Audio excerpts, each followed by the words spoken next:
Now, if you've been watching my channel for a while, you know that sales is one of the most important aspects of a business. Now, being in sales for many years now, I come to some truths when it comes to sales. Not every salesperson is making a lot of money. Sometimes you're in a sales job and you hate it, you're cold calling, and you wonder if it's even worth it because you're not really making much money, right? While other people, they seem to just be working at Google or Oracle or something and making multiple six figures. What is the difference between being able to make a lot of money in sales and not being able to make money? What is that gap? And how can you close that gap so that you can actually increase your income? That's exactly what we're going to be talking about in this video, and I'm going to explain to you some of the 3 secrets or strategies that I use to significantly increase my income by just using the skill set of selling. First thing when it comes to generating higher income, when it comes to sales, is that it's all about your product, right? So it doesn't matter if you're the best salesperson in the world. If you're selling a product that just doesn't really make you much money, it's difficult to sell, or maybe the company you work at is just not good, well, it doesn't matter how good you are at selling. If the product is terrible, in a way, is it even right to be selling that product? And those are the questions you have to ask yourself. So the first thing is, number 1, is your product something that people actually want to buy?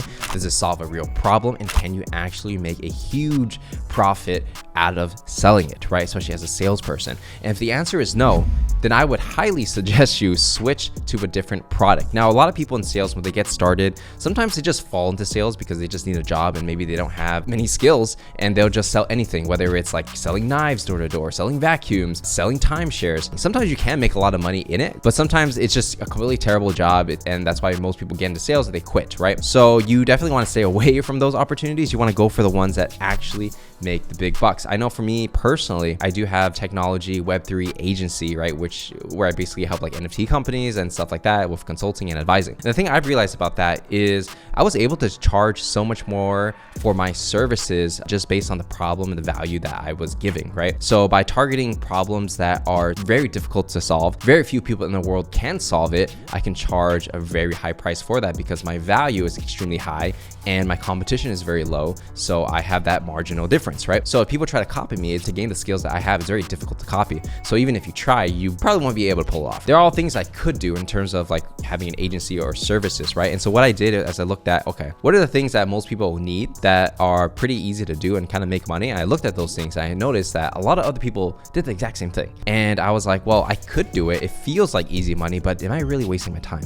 And so I evaluated the opportunity and I realized, yeah, that absolutely is a waste of time. I just avoided the things that everybody can do. And I went for the thing that's very, very, very, very hard to do. So if you think about it, let's say like a more tangible example for you guys, since not everyone's into Web3, it would be like a social media marketing agency where they run your ads, for example, right? Nowadays, everybody and their dog and cat is pretty much doing that. You could buy an online course that'll teach you exactly how to do that. You can like drop ship your services, whatever the case is. So it's all about what you are actually offering. So if you're offering something that everyone is offering, then eventually it's going to be too saturated where you're not going to make much margins. Now, if you go for, selling products and services that are very unique, very difficult to copy, high margin, then it just makes your life so much more easier. So if you're offering services as a freelancer, entrepreneur, contractor, whatever the case is, I would always offer the thing that's very difficult to do and very difficult to emulate, but you have to put in the work to actually develop those skills to do the job. Even nowadays when I talk to people, I always tell them like, hey, just to be upfront with you, man, like my services are not cheap. And I set those expectations in the beginning because I'm so confident of my ability to solve their problems that I just tell them up front, and they're like, okay, I understand that it's going to be expensive, but let's hear what you have to say, right? That's the position you want to be. You don't want to be the cheapest. You want to figure out a way that you have maximum leverage.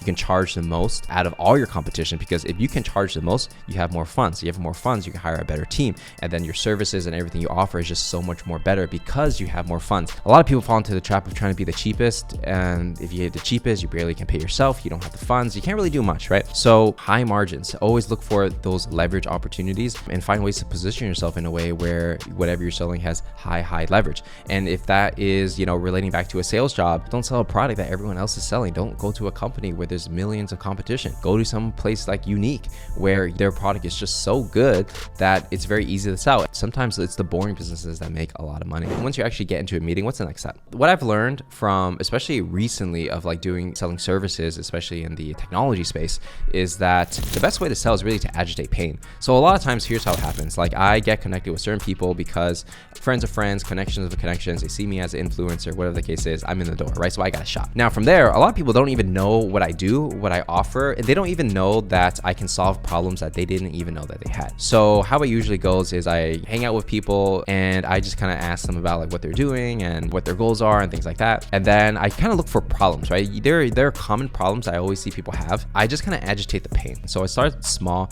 asking little questions like, hey, what's going on over here? And then usually they go like, oh, well, we have some problems over here where we're trying to do this. Oh, interesting. Tell me more, right? And so I just kind of get into it. And typically what happens is they'll tell more about their problems and more and more and more and more and more to the point where they realize like, oh my God, this is actually a serious problem. If we can't solve this problem, then I don't even know how we're going to be successful in this whole like Web3 space. As we're talking through it, what I basically do is I kind of act like a consultant in a sense where I kind of guide them in a direction that could potentially solve their problem, but I don't give enough for them to solve the problem right there, right? That's why they have to pay for me to get to the next step. The way I make them feel is like if I were literally on their team and it was my job to fix their problem. And once they realize this, they're like, okay, like, how much you charge? And so basically I get them to want to work with me, not necessarily the other way around. I always tell people like I'm expensive. I can only work with a few people at a time. And I only want to work with people that I like. Now I am the prize, right? Because it's almost like positioning myself where I have the magic touch, where anything I touch just works. So they're like, how much you cost and stuff like that. I give them a price.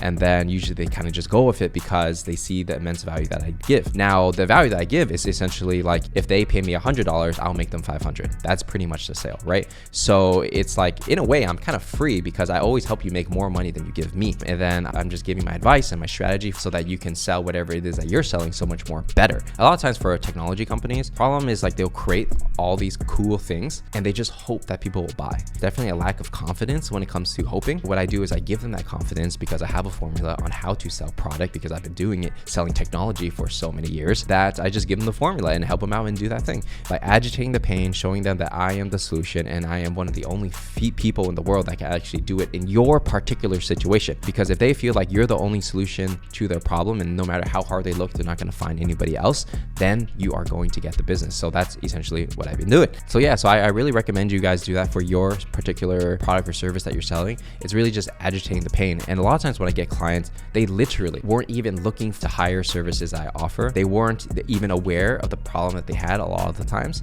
And it's really me getting on the call with them or having a conversation and making them aware, finding these pain points and showing them that by solving them and covering these holes, that they're going to be so much better in their business. Now, the third thing that really helped me when it comes to generating more sales is creating content in the Web3 space and crypto space. And I talk about that space a lot because a lot of my attention is focused on that these days. I really started doing Twitter like a year ago, created another YouTube channel, the Parallax, which is a NFT YouTube channel. I did that. Those media channels, you can call it, don't necessarily make money itself, right? The ad revenue is not very high. I don't do any sponsorships on these YouTube channels as well. Really, the real money comes from B2B services. So people see me, they see me talk about different things and NFTs. They can trust me as someone credible in the space. And then naturally, people not want to network with me, right? Because they see I have a following, they see I'm a little bit famous or in that particular niche, and they want my advice. And that's basically how I build my network. So I use the content as a way to build my network. And then when I build relationships with different founders, different people that work at large companies, what I do is I give them advice for free.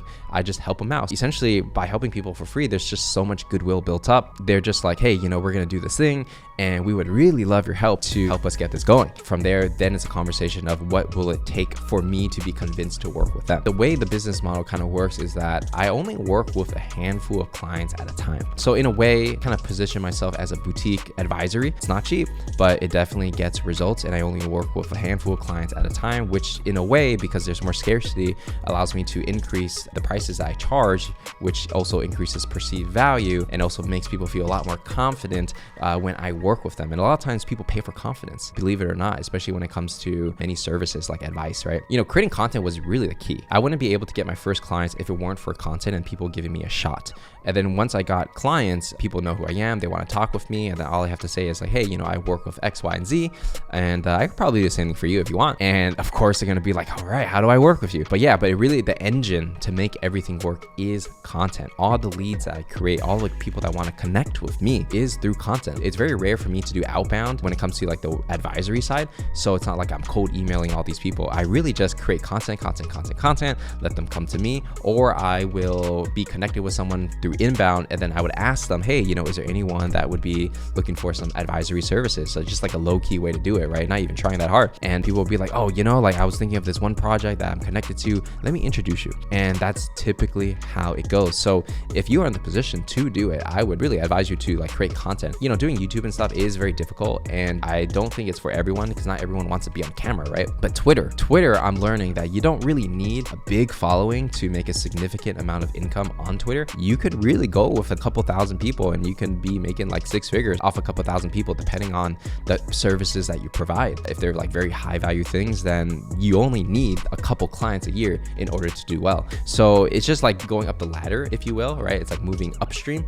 And I recommend it because the higher price points you're able to charge, you meet different people, you meet different companies, and there's much less competition. Right now, everyone's trying to teach each other how to become a social media marketing agency or something like that, right? And it's very difficult to do, where it's kind of like the winners are taking it all. But if you are shooting up market, there's like literally no competitors at certain levels, right? Or maybe you have less than 5 competitors. So I highly recommend you go upstream if possible, because enterprise is always easier. Even for SaaS businesses, if you think about it, like, do you really want to sell to 100 different retail stores a month, or do you want to just do one deal a month, right? It's what's actually easier work. One is more strategic, one is more like labor of like cold calling and all these things. So be very strategic with your time and try to leverage these companies, especially if you're an employee. Leverage the fact that they did all the work for you to find product market fit, and then use their product to sell to different customers to take your cut. That's the name of the game. And so those are some of the tips that really helped me out over the past year and a half. Hope you got something out of this, and if you did, make sure to give this video a like, subscribe, and turn on notifications. Oh, by the way,